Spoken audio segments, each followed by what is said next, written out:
And their whole point was, the reason you cannot trust the Bible is because it advocates slavery. Whoa, whoa, whoa, whoa. Time out. Let's talk about slavery in the Bible. It's a topic that's been debated for centuries, and recently, a clip of Christian apologist Cliff Knechtle responding to this issue went viral. In this clip, Cliff makes a series of claims about the Bible's stance on slavery, claims that he's made many times over, and while his response evidently sounds convincing to some of the Christians in the audience, it's packed with problems, such that I wonder if Cliff is genuinely ignorant of the Bible, or if he's deliberately obfuscating the truth. And to provide the best possible destruction of his claims, I've brought on your friendly resident Assyriologist and expert in ancient Near East, you know, the guy who's written several books on biblical slavery, Dr. Joshua Bowen. But first, let's see the whole clip. You know how they say slavery is in the Bible and it's promoted as the Bible. It's like slavery was okay. How do you guys argue against that? It's interesting you raise that because you're right. At University of Texas, Austin, and some other schools, there were a bunch of very well-educated students and grad students who really pounded on that. And their whole point was, the reason you cannot trust the Bible is because it advocates slavery. Whoa, whoa, whoa, whoa. Time out. The second greatest miracle of the Old Testament was what? The Exodus. What's happening in the Exodus? God is delivering the Hebrew slaves from slavery in Egypt. Well, but there was slavery that was recorded in the Bible. Yes, that's right. There's slavery that's recorded, there's polygamy that's recorded, there's rape that's recorded, there's murder that's recorded. Never is the Bible saying these are good. Rather, the Bible is helping people living in a corrupt, depraved culture learn how to deal with it. All right, Josh. So you sent me this one, and so I take it that it may have annoyed you when you saw it. It made me want to weep and then die. It has so many views, my dude. This misinformation, so many views. As they always do, right? Indeed. Now, I do have to ask before we get into this clip and, you know, we break it down, all of the claims that he's just given, but do you ever get tired of having to correct the same misinformation, the same popium, time and time again? I think it only really bothers me when I have to do it to the same person multiple times. So Cliff and Stuart and I have had any number of debates and discussions, and every time he says the same shit, and every time I point out why it's a problem, and every time he continues on with it. So, you know, but I guess job security. Yeah, I mean, my personal experience with apologetics is it doesn't matter if it's Paul Copan or Michael Jones or Cliff. It really doesn't matter.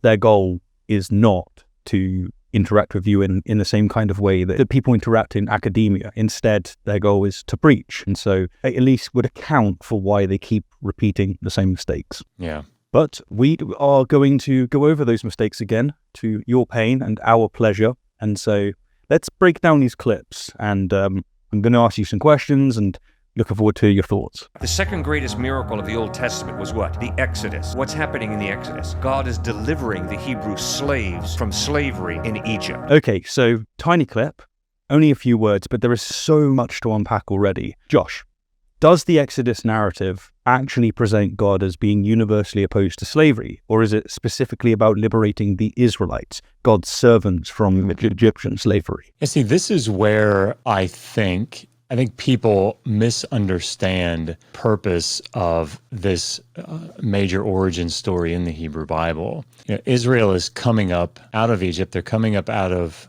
what's called the Beit Avadim, right? The house of slavery. And this is because they are God's chosen nation. So you can see in any number of places things that are not good for fellow Israelites to do to other Israelites, like charge interest on lent money. Mm-hmm. You can't do that. It's like a bad thing to do, to charge interest on a loan to a fellow Israelite. But in Deuteronomy 23, it says, don't do it to fellow Israelites. You can charge it to a foreigner. It's not that there's this universal idea that, you know, lending money at interest is immoral in some way, like you should never do it to anybody, like murder would be, for example, according to their lights. And this is the same sort of thing, I think, that you see with Israel coming up out of Egypt in slavery. But the bigger problem here, I think, for Cliff, is that he wants to go everywhere else except the text, right? Like this is sort of this is the thing that he wants to do. So this would be akin to if I were to say, you're saying that the laws of Hammurabi are endorsing the social institution of slavery, but whoa, time out. Whoa, time out. What you have to do is you have to go back to the prologue of the laws of Hammurabi. And there you see that Hammurabi is saying that he is protecting the innocent and the vulnerable, right, and the weak and the oppressed, and he's making sure that no violence, no calls or cries for justice are coming about in his land. And so obviously Hammurabi is not going to be endorsing slavery, right? It just doesn't follow. Right? That's not how that works. So just because God takes his chosen people who have been illegally reduced to the status of slave, or this type of servitude, the violence that was inflicted upon them there, just because that was illegally done to them, and Yahweh brought them up, you certainly can't do away with passages like Exodus 21, Deuteronomy 15, and Leviticus 25, just because Israel was saved from slavery in Egypt. Again, it's akin to, it's wrong, it's bad to charge interest on a loan, right? For somebody who's but for Israelites, you can do that from foreigners. You can exact that interest from foreigners, just not fellow Israelites. So it just doesn't follow that because the single greatest miracle in the Old Testament or in the Hebrew Bible is the Exodus. That's for his people. It's not for everybody.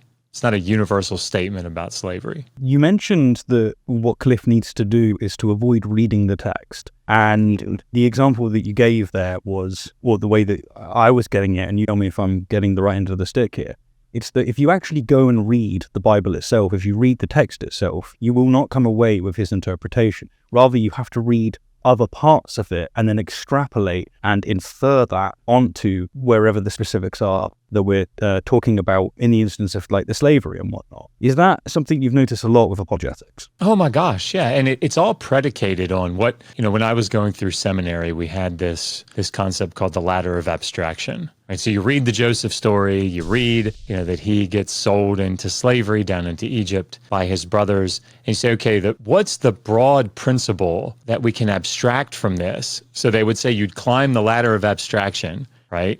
And you'd see it from a 30,000-foot view.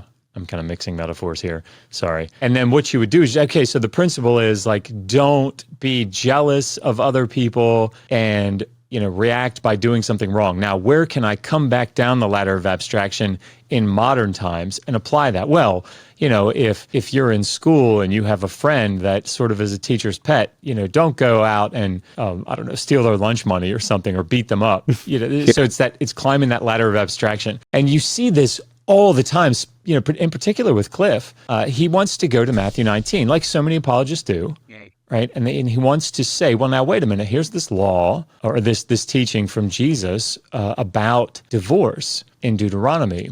And he's saying that because of the hardness of their hearts, he allowed them to divorce their wives. But it wasn't that way from the beginning. So now, ladder of abstraction, we have something that we know today, or we think today is wrong, or at least they think today is wrong, divorce. And what we're going to do is we're going to say, okay, it must have been that there's this principle of hard-heartedness. It must apply elsewhere in the law, in the Mosaic law. This must be just sort of like, Jesus is sort of throwing us a bone. Hey, there's a lot of stuff in the law that fits this into this category. And so now all we have to do is say, well, I don't like slavery, so that must be one.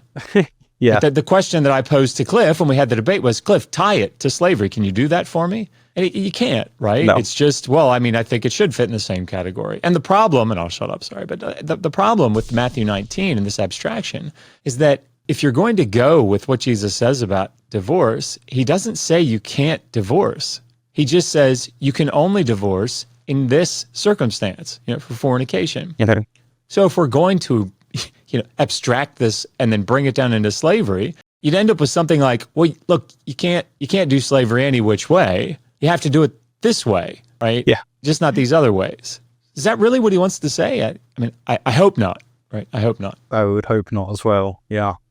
We are going to cover many of the same topics from different angles with, at least I am, with the questions that I'm going to give you, but hopefully some of them will resonate with some of the Christians that, are listening And I'm going to ask this. Does the Exodus story even lead to a broad abolition of slavery within Israelite society? Or does it allow for the continuation of slavery under different conditions? Yeah, and I mean, so before I answer this, I think we're stepping into, their worldview, right? We're stepping into their understanding, their interpretive framework of the text. So some of those things I would agree with, some of them I would not. But if we're just kind of going with the narrative, okay.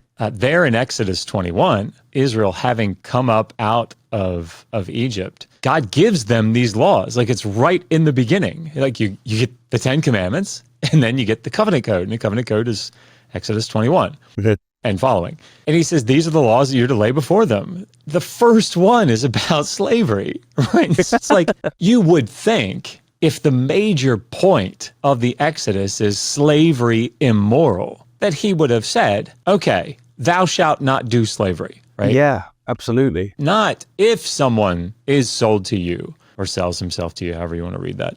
He'll serve for 6 years and be released in the 7th. And you certainly wouldn't anticipate seeing that if that debt slave is given a wife by his master and they have children together, that when the man, that debt slave, that Israelite debt slave, his 6-year term is up and he can be released, he can exercise his right to release, but his wife and his children are chattel slaves. They belong to the master. You certainly wouldn't expect, I wouldn't expect to see that, right? And that's one of those, I've been saying this recently, the wife and the children in that set of laws there in Exodus 21, 2-6 are NPCs. What are they? Non-playable characters, right? They're there to sort of like move the plot line along, or to move that to fill out the law so that you can actually see the issue, but they're in the background and people miss them. Yes. And I think they're the important bit there in this context. So, certainly 2-6, 7-11, 21, 20-21, 26-27, part of 28-32, verse 32 in particular, like those are just in Exodus 21. They deal with slaves. So, yeah, I certainly don't see that. So it's very much this situation that he talks about the Exodus as this great emancipating story that he abstracts to apply to everybody. And yet, as you said, if you actually read the Bible, if you just read it, even from a rudimentary understanding or from a scholarly understanding, it very clearly is endorsing and speaking clearly about slavery as something that is regulated, that is okay. And so this is why I assume you say that you have to not read the text. You have to be in the abstract kind of sphere in order to be able to make reference to this story, as if it somehow adds to this abolition narrative for all. Yeah, and I will say this, there aren't like right or wrong interpretive frameworks in this context, in my opinion, right? Interpretive frameworks are just that. How one sees and views and understands the text. So if all Cliff is saying, and unfortunately it's not, but if all Cliff were saying is, I read the Old Testament through the lens of Jesus, or probably more accurate, through my modern lens that I see Jesus and understand Jesus, then I read it through that Jesus, the lens of that Jesus. Fine.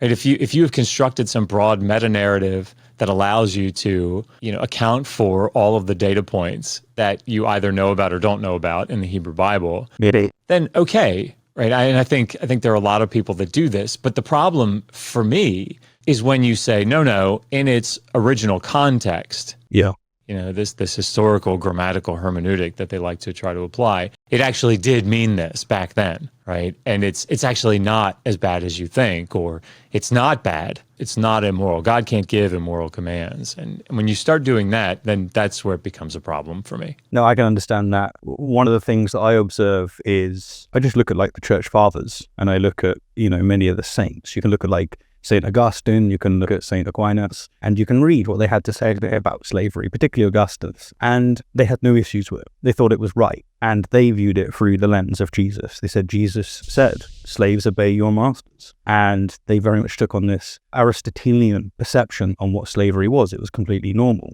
So I really appreciate you emphasizing that it's a modern Christian view that has this view of, like, no, my view is the right Christian view.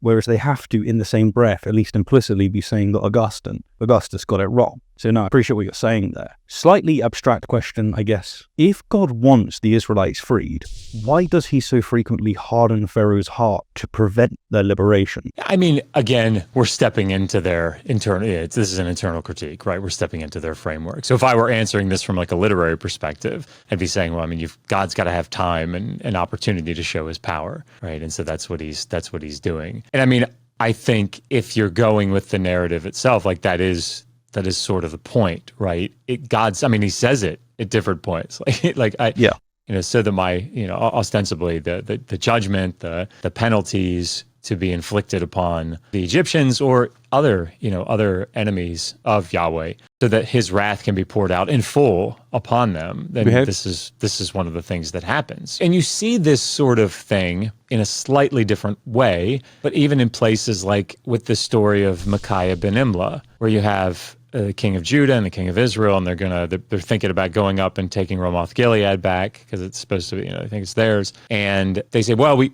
got to check with Yahweh first, right? Got to check with God. And so they have all these prophets, hundreds of prophets. They're all congregating around them, saying, "Oh yeah, go up. You're going to take Ramoth Gilead. It's going to be an easy win for you." And they say, "Well, is there another prophet?" Like, because these guys are way too in unison for me. And he says, King of Israel, well, there is this one guy. I don't really like him because it's always bad news with him. And he always prophesies negatively. And so Micaiah comes up, and Micaiah himself says, "Yep, go on, you'll win." And the king says, "How many times have I told you? Like, tell me the truth." And so he says, "Fine, you want to know the truth?" He talks about this vision that he had. He sees Yahweh seated on the throne, and like his divine council, his divine court is around him in attendance. And Yahweh says, "Who will go and entice, the king to go up and to fight and to die in the battlefield?" And one said this, and another said that, and finally this spirit came forward, and he said, "All right, how will you do it?" And he said, "Well, I will be a lying spirit in the mouth of the prophets." And like you hear that, and I mean, I'm sure that you've heard it before, but the dancing that goes on with that one, it's not really, God's not really lying by saying, "All right, go ahead, on my command, lying spirit, go out and be this lying spirit in the mouth of my prophets," right? To lie to the king. So he goes, "That's not really lying, it's deception. Those are different."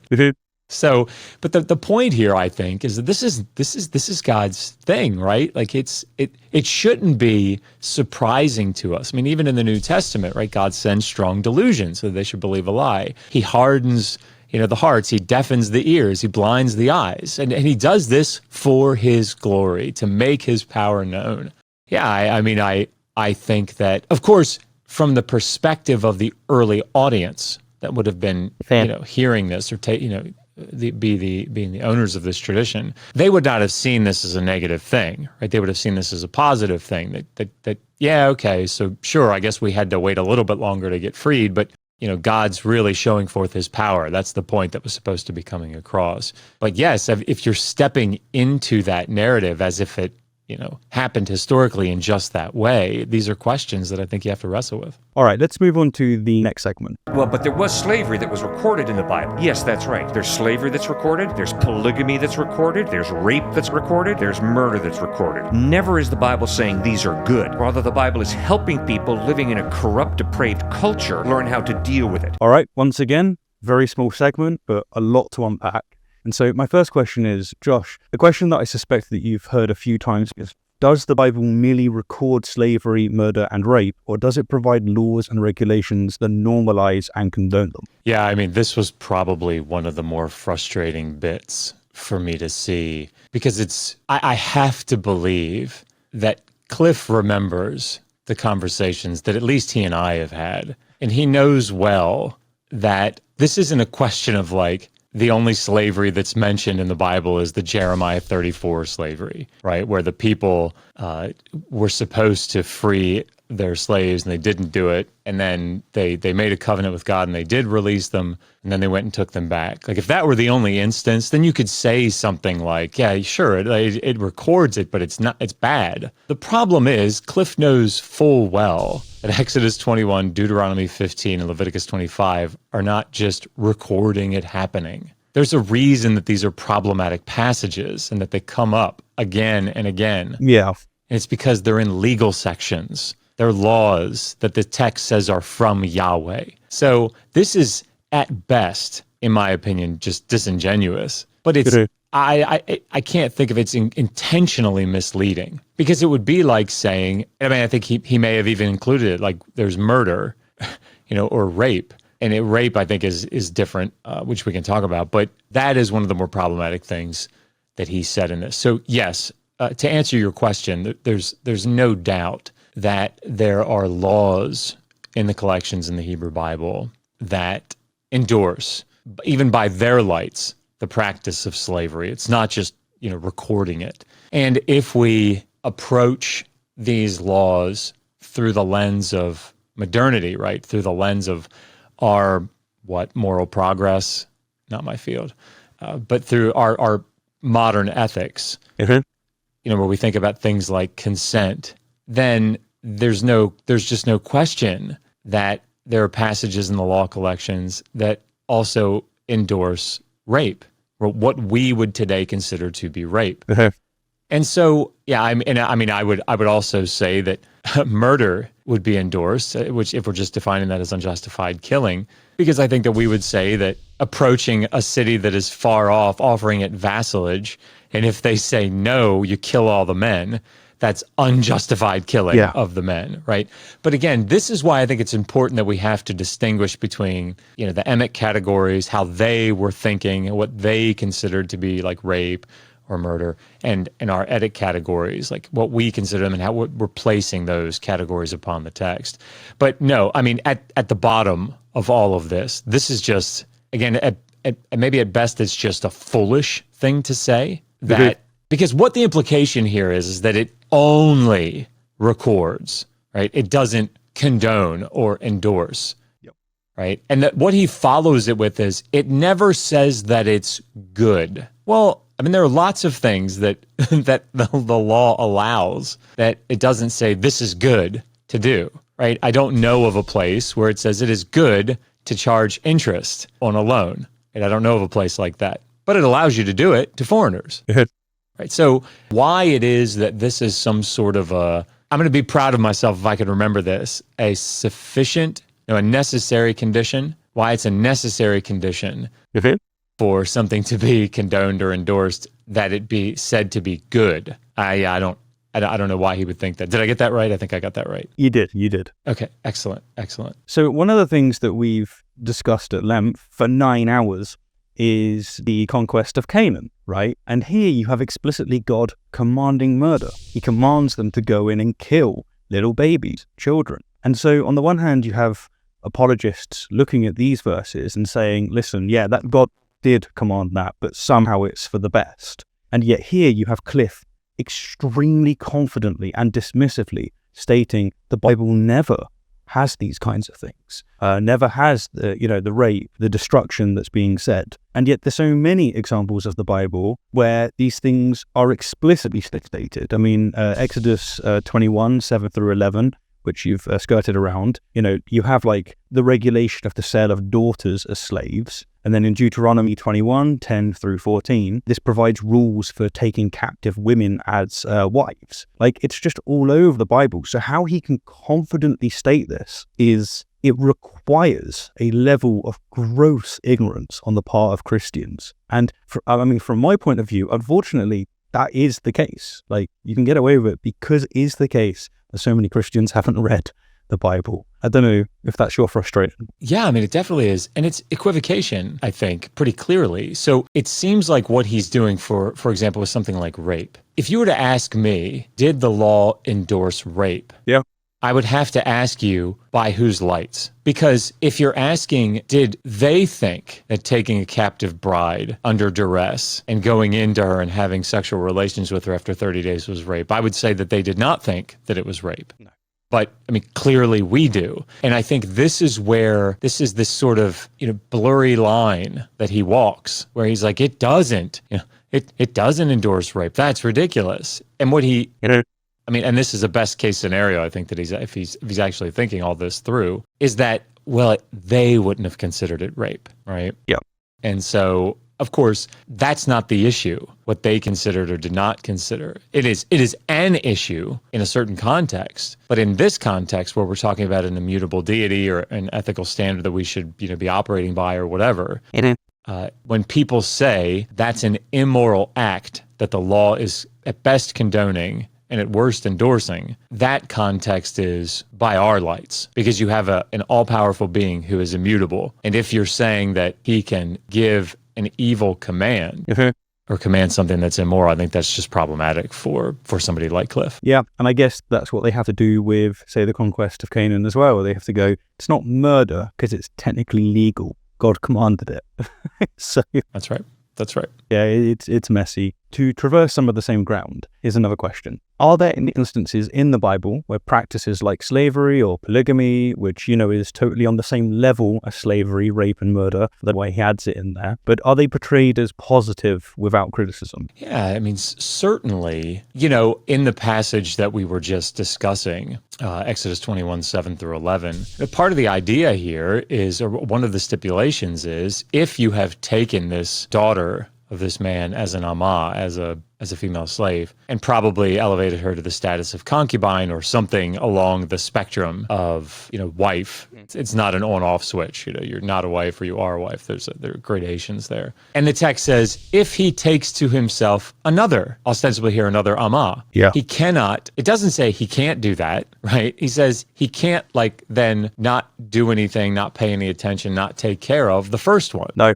So, but these are things that are just in the law, right? And they're on par with what we see in the wider ancient Near East. You can read about laws that say if a woman loses her beauty or something, a wife loses her beauty and the husband takes another wife, he cannot just put the first wife out. He and the second wife have to take care of her. She has to, but I don't think anybody's going to come to the defense of the laws of Hammurabi, but look how it's taking care of women. I don't think anybody's going to do that.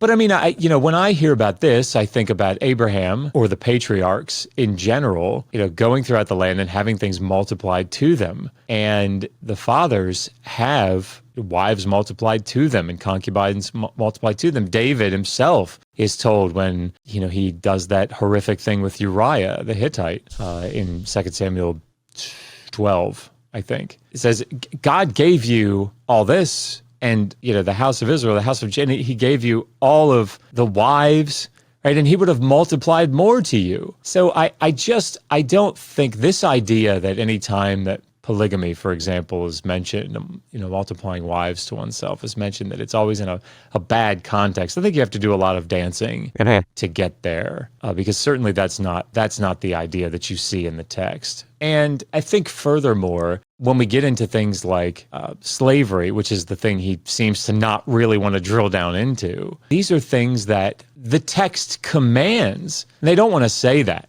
Right? They don't want to say that the text commands forcing people into servitude. But here, I mean, certainly a type of forced labor where the person is unable to say no is found in Deuteronomy 20, right? Where you have the rules about warfare. And for those cities that are far off, those people, in best case scenario, are turned into what's known as mas in Hebrew, which is like corvée labor. And whenever the nation wants to have a building project or something, they could just go conscript those people from that city. They don't have a choice, right? And now I don't know that I would classify that, at least in their emic categories, as slavery. But I mean, if that city puts up a fight, then all the men are killed and the women and the children taken as property. But I mean, even if we just don't assume anything about them, which we should, we can make good conclusions about them. The text says that if, in Exodus 21, 2-6, as we just talked about, if that debt slave has a child with the wife that his master gives him, it makes no bones about it, right? That child, those children and the wife, but those children, they're called house-born slaves. They belong to the master.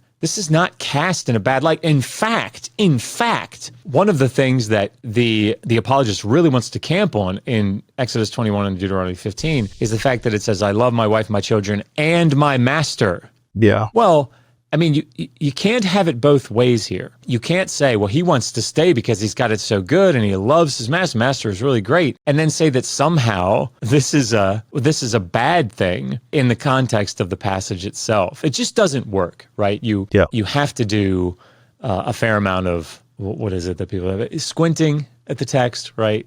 Looking at it sort of unfocused and thinking through different options and saying, yeah, maybe that one could suggest that it was bad, right? That's just not the case. Talking off the necessary and sufficient conditions of God saying you shouldn't do this or should do this. In Leviticus, we have this command not to eat shellfish, and so with God more than willing to make these kinds of statements, how should we interpret the lack of explicit condemnation of practices like slavery and polygamy in the Bible? If you leave the apologetic lens behind, it's because this was how people thought in the ancient world. Yeah. So, this isn't a mystery. I think it only becomes a mystery when you start saying things like, well, we have to make sure that there aren't any things in the text that we consider to be immoral today that are commanded by God or even condoned. This is the way that people thought. This is the way that the patriarchy functioned. And so it shouldn't surprise us. Like, it shouldn't surprise us in Leviticus 19, 20 to 22, when it talks about a man who has sexual relations with a slave woman who has been betrothed but has not yet been freed. We shouldn't be thinking to ourselves, God, this is such a crazy, or maybe more to the point, I can't remember where the passage is. I want to say it's in Deuteronomy, but the law about if two men are fighting and a wife steps in to come to the aid to rescue, what the text says, to deliver her husband. And she grabs the one inflicting, raining down blows or whatever upon her husband by the testicles. Her hand gets cut off. Yeah, I think that's Deuteronomy 25:11. Right? While obviously to us today, that sounds horrific and grotesque and atrocious. And this isn't, there are laws about this. In the law collections in the ancient Near East. And so this is not novel. And there are so many things. I have a chapter in my book, volume 2 of the Atheist Handbook to the Old Testament, where I do comparative analysis with the laws on adultery and rape from all of the law collections going back into the 3rd millennium BCE in Mesopotamia down into the law collections in the Hebrew Bible. And I just lay them out. Say, okay, how do they think about it? What kinds of solutions do they come up with? How do they adjudicate whether a woman has been raped or whether she has done this willingly? Bruce Wells he's down at University of Texas Austin, the same place that Cliff was saying that he went. I wonder if he talked to Bruce Wells about this, because Bruce Wells is an evangelical Christian, and he's got a phenomenal article out where he talks about how there's continuity throughout the law collections in the types of laws that are discussed, the types of solutions, and the ways that they adjudicate them. And I can't remember the other things that he compares, but they're on par with one another. And so this should not surprise us at all, because this is the way that people in the ancient Near East thought about these things. It's only when we bring other conclusions to that data from our meta-narrative, from our broader interpretive framework, and say, well, it can't say that, because I have a theological position that requires that it not say that. So how do I manipulate the data to make it fit inside of my framework? I'm actually really curious about what you were just mentioning. So when you came to comparing these different cultures in a similar geographic location, just how similar was what they had to think about these various topics? Was there anything where you went, that's actually quite different? Or was it, no, they've all got a very, very similar view? This is something that people like Raymond Westbrook and Samuel Gringus and Bernard Jackson, they've been talking about for decades. And, if you look at Raymond Westbrook and Bruce Wells before Westbrook passed, they talk about how there's this sort of broad ancient Near Eastern legal rationale, like a way of thinking. And again, similar things that they're concerned about, similar issues to be dealt with, similar ways of adjudicating. So for example, you'll see consistency in the Middle Assyrian laws, A55. It talks about if a woman is raped, whether in the thoroughfare or in the field or in the city, why it is that they would mention these different geographical locations is because certain laws utilize where the woman is when it's trying to determine whether she was forced to have sex or whether she did so willingly. And by the way, willingly in that context is often she didn't put up a fight. So let that sink in. So in the Hebrew Bible, for example, Deuteronomy 22, when it talks about if a woman is found to have had sex with, a paramour, someone that wasn't her husband, and she was in the city when that happened, it would be presumed that she was guilty of adultery, because obviously if she was being raped, she would have screamed. So this is this similar way that they thought about this. So if she was out in the field and she said that she was raped, the benefit of the doubt would be given to her because she would have cried out, but no one would have heard her. And this way of determining guilt or innocence it's just sort of a thing in the ancient Near East. You have similar ways of appealing to the deity when you don't have enough evidence. So for example, in Numbers chapter 5, you have the test of the bitter waters, where the woman is suspected of cheating on her husband, and so the husband is able to bring her to the priest. By the way, there is no test for the cheating husband, as you think about why. And she is to drink a mixture of water and dust from the tabernacle floor that's been, run over the words of a curse. It's supposed to have this like a magical effect, essentially. And if she drinks it, that gives the deity a medium through which to curse her.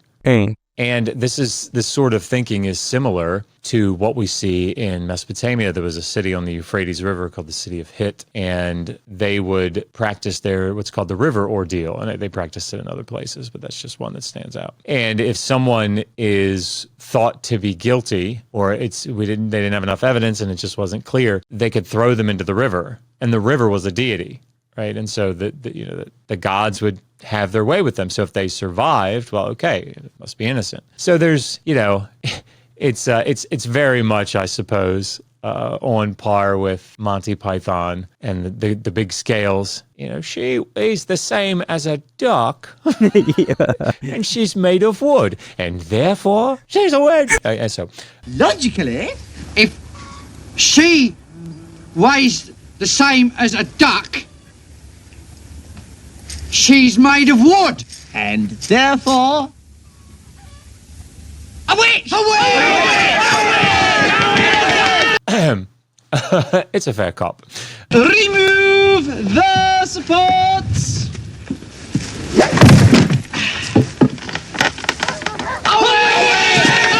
It's a fair cop. Bernard Jackson has this great quote, and I quoted Did the Old Testament Endorse Slavery? The second volume. There are people that say all the time, the laws about slavery in the Hebrew Bible, they weren't great. Yeah. Right? They weren't the ideal, but they were so much better than what you see in the rest of the ancient Near East. And the problem is that it's just not true, right? That's the whole point of that. There's a whole chapter 5 is just doing comparative analysis of all of the laws in the ancient Near East in the collections that we have, and then comparing those that have overlap to the Hebrew Bible. And Bernard Jackson has this quote where he basically says, sometimes they're a little bit better, sometimes they're a little bit worse. It's dangerous to do this type of comparative analysis and to come away with, well, look at this one. Look at this law, because then you'll turn around and see that by our lights, which is what we're utilizing to make these comparisons, that this other law wasn't so great. And the one that always stands out to me is in the Hebrew Bible, in Exodus 21 and Deuteronomy 15. An Israelite debt slave is allowed to be kept for 6 years, and then he's to be released in the 7th, and that's supposed to be free of all debt. Well, Laws of Hammurabi 117, even at best by their lights, by certain apologetic lights, 400 to 500 years plus, more like 1,000 years earlier than what we see in the law collections. And it's only 3 years that they're allowed to be kept in the Laws of Hammurabi. So I remember having a discussion, and I'll shut up, but I remember having a discussion with Trent Horn and Gavin Ortland. And I asked the question, well, is it better or worse to be a slave for longer? And I can't remember exactly how it went, but I think initially it was, it's worse. So it's okay, well then the Laws of Hammurabi are more moral by our lights, right? Because they get released. And then it was, maybe I have to think about that. Maybe there's a reason that it's better to be kept for 6 years. Okay, live your best life. Live your best life, my guy. So post hoc, it's unreal. Well, Josh, it's been an absolute pleasure. Love what you do. And to everyone watching, the books that Josh has mentioned, they're fantastic. I'll leave a link to the Amazon below. Do check them out. And I'm just wondering, what are you up to? What are you going to be doing soon? And where can everyone follow along? Where can we find them? Well, we are at Digital Hammurabi, Hammurabi, the YouTube channel. We have digitalhammurabi.com. And of course, Megan is, I'm sure if people don't know, they will recognize her. When I say this, she's the host of Bart Ehrman's Misquoting Jesus podcast. So Megan runs Digital Hammurabi and is the brains behind the whole operation. She's way smarter than I am. And so, but you can find me there. You can find, obviously, her there. Wonderful. I am currently teaching biblical Hebrew on Zoom calls to interested people in the community. So I have a third semester course running now, and I have a first semester course. I'm also teaching Learn to Read Ancient Sumerian, teaching a first semester of that. And we run those in cycles. And actually, coming up in the very beginning of March, Kip Davis is going to be running through Digital Hammurabi, going to be running Learn to Read Biblical Hebrew course. So he's taking, people can sign up for that now. But if you go to Google and type in Digital Hammurabi language courses and the whole, we teach Middle Egyptian, we teach Hebrew, Sumerian. Megan is growing that out. I am currently writing a series, Learn to Read Ancient Hebrew, for a guide for the very beginner. I've just finished the second volume of 3. So that should be coming out. The first volume will probably come out this year, and the second volume will probably come out next year. And I'm also working on a commentary on the book of Leviticus. I'm 300 and some pages into it. Oh, nice. And I'm talking to people at a publisher, an academic publisher, about maybe publishing it there. But yeah, that's sort of what I'm up to. Always exciting stuff going on. Fantastic. Yeah, no, I'm interested, very excited actually, to be able to read your commentary on Leviticus. Sounds like you've been a really busy guy, and just thank you for it. I know that I speak for a lot of people when we say we really appreciate you. We appreciate you getting involved with debunking some of this misinformation. So just thank you. I know you have to keep repeating the same stuff every so often, but we really do appreciate it, and it is needed. So thank you so much. Well, I will say this. I generally don't like being this forthright about this, but that book it's sort of the handbook.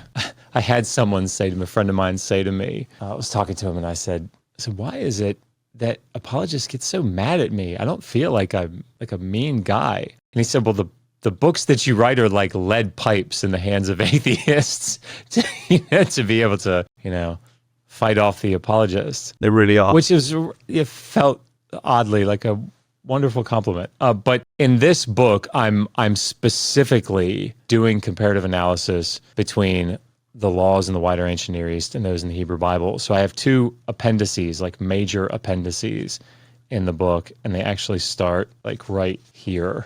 So they start on page 356, it looks like. And sorry, my eyes are so terrible. And the book is 703 pages long. It's double the book length. It has every ancient Near Eastern law in translation with commentary about slavery from all of the collections going back into the 3rd millennium, plus obviously the ones from the Hebrew Bible. Yeah. And it just does comparative analysis on all of them. So if you are interested in this topic and being able to deal with these apologetic responses, obviously you can go watch our videos. We're on here. We've done videos on like Apologia, and other places, Myth Vision. Mm-hmm. But this is sort of a place where it's laid out in detail for you. So, we always price the Kindle version at $9.99, whatever book we put out, just so that people can afford it. But if you can't, I always like to say this, if you really can't afford it, like genuinely can't afford it, email us at digitalhammurabi@gmail.com, and we have a PDF that we'll send to you for free. Wonderful. Thank you. Thank you very, very much. I appreciate you. Thank you.